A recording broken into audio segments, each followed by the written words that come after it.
тиктокты карап жатсам осындай комментарийди көрүп калдым. Жи, если что, курьерский группаларды сураңдар, телеграм группаларда деп, биздеги эки дөңгөлөк, курьер күндөлүгү, биздин альтер группалар. Рахмет балдарга, потому что именно бизде әсіресе мопед сообществода, кауымда осындай бирлестик бар.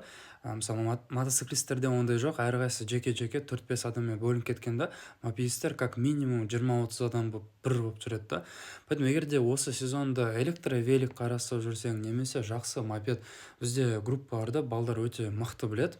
Эгерде мопед, мотоциклдер жайлы, велосипед, жалпы альтернативдүү транспорт жайлы кызыктырса, бизге телеграм группага косулсаң болот. Телеграмда альтер астыңкы сызык 2023 деп терсең, биздин группа чыгат. Эгерде аренданын темасы, электровеликтердин темасы кызыктырса, биздеги ыры курьерский группалардын бири осы Вольтерс деген. Кандай электровелик алган дурус деп мисалы сурасаңыз болот. Телеграмда Вольт астыңкы KZ. Сосын Яндекс группада биздеги азыр дамып келе жатыр. Ал жактарда бизде тажрыйбасы мыкты балдар. И Вольтта және курьерка жайлы, таксопарк, самозанятость. Ал альтерде бизде общение в основном ремонт жайлы, лайфхак, тюнинг, мопед, мотоциклдер.